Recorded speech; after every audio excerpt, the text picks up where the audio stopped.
Hi, this is Dennis with Second Chance Tackle, and looks like my buddy on the West Coast, Scott, has been busy with the flea markets again. So we're going to do a flea market finds and preview. We'll talk a little bit about the reels that Scott continues to find out there and continues to send me for service. It's interesting, here on the East Coast, we've had rather miserable weekends lately. I think we're 3 for 3 in rain lately, and well, that closes up the outdoor flea market, so I haven't even had a chance to go out and look and see what's around lately, but courtesy of Scott on the West Coast, we're doing flea market previews, and we'll talk a little bit about the reels that have been sent in. We'll talk a little bit about flea market finds, what you should look for if we notice anything unusual, and we'll make sure to let you know which ones we're going to do as videos. Well, it looks like Scott sent in about 8 or 9 of the reels here. And he always provides me with the paper towels to do the servicing. Isn't that nice? Well, I guess here on the East Coast, too, we've just banned the plastic bag. Hooray! So I guess that can become packing material now. But finally, we're through with single-use plastic bags. It's nothing that takes a lot to get used to in terms of not grabbing a paper plastic bag. But regardless, we won't see those in the near future. Okay, let's see what we've got here. So this is a nice low-profile Ambassador, probably the 3000 series. Kind of hard to tell. It always wears out. I can't see the marking on it. Oh, it's the Black Max, but I can't tell the 5600. It's a Black Max 5600. It's a lower profile than the traditional profile on an Ambassador. It's a nice case. I like these reels a lot. These are transition reels. You could use them in lakes and off piers.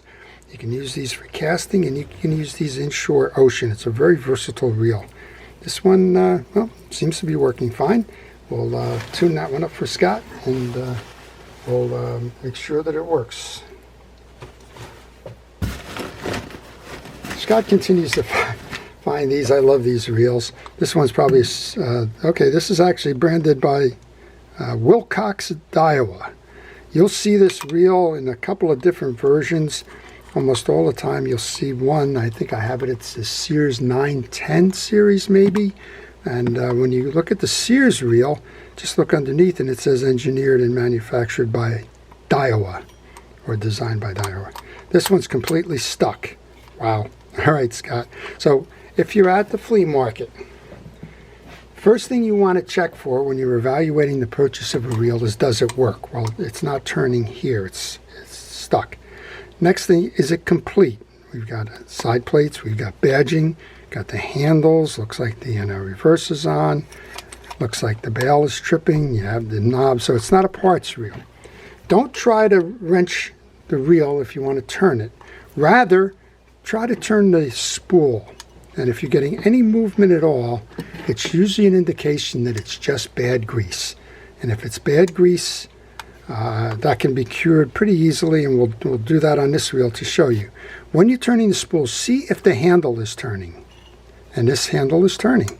So this reel can go back into fishing once we get done with it. We'll make sure it gets a second chance. It's a nice example. I'll see if I can find the Sears version of this, and we'll just do a comparison on it. I think the Sears, again, was maybe the model 900. All right, we got a little Mitchell here, the 304, I think. 304. I think I could probably find a handle for Scott. I may. Grease choked. And there's a gear noise in this one. You can hear it. Not sure what's going on in here. It may be that the grease is jammed up in the gear and it's not making good contact because of it, or it may be a worn gear. I think I mentioned in the past I bought out a Mitchell Service Center parts bins. Oh, probably 7 or 8 or 10 years ago now. I think I still have some parts left for that, and if I do, we're going to put the right parts in there and make that one go fishing for Scott. Here is a Roddy reel.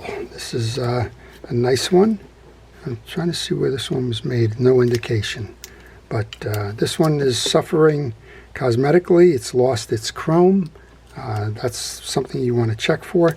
This has the look of the Italian reels, and I'm not sure where it was made. I don't see, but there was a series of reels made in Italy that kind of look like this one, so we'll see.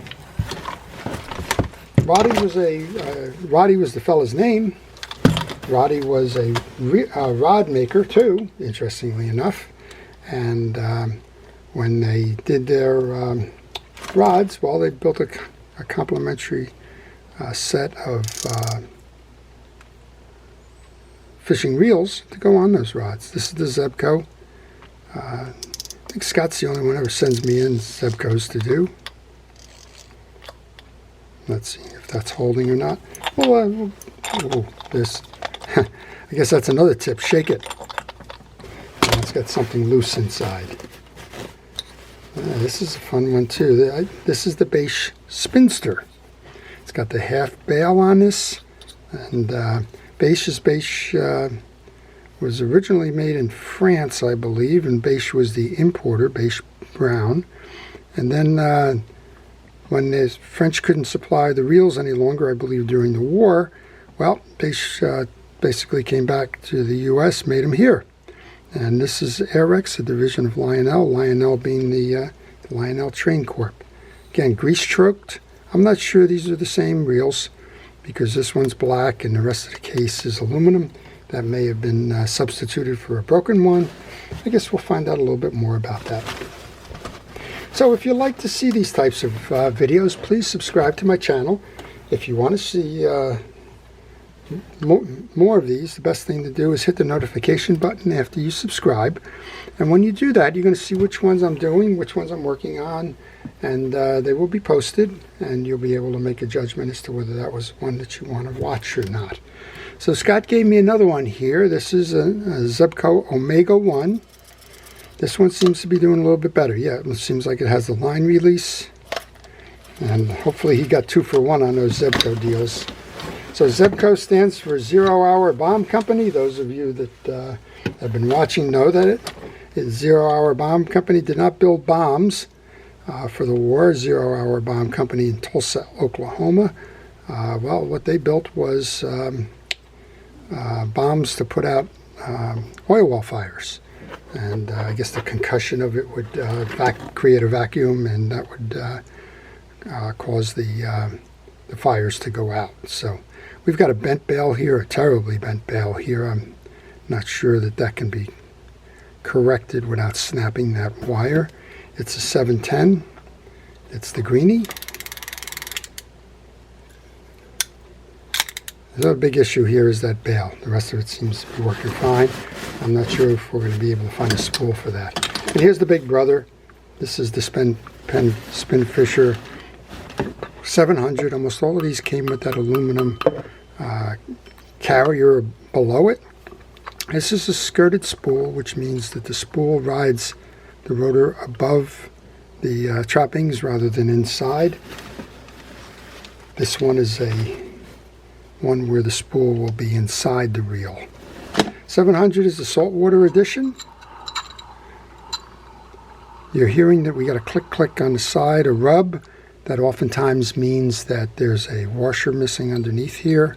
Sometimes it means that the rotor got whacked and it's out of round and it's scraping against that. We'll see what we can do to make this one go. And it does have the anti-reverse. Okay, that's edition 1, part 1 of the West Coast Flea Market Reels from Scott. If you want to see any of these as videos, please let me know. I'll try to do my best to make videos for you and to kind of show you what it takes to get some of these back and fishing again. To everybody who's a first responder and essential personnel, thank you for everything it is that you're doing. To all, please stay safe, stay well, and stay watching. This is Dennis with Second Chance Tackle. Have a great day.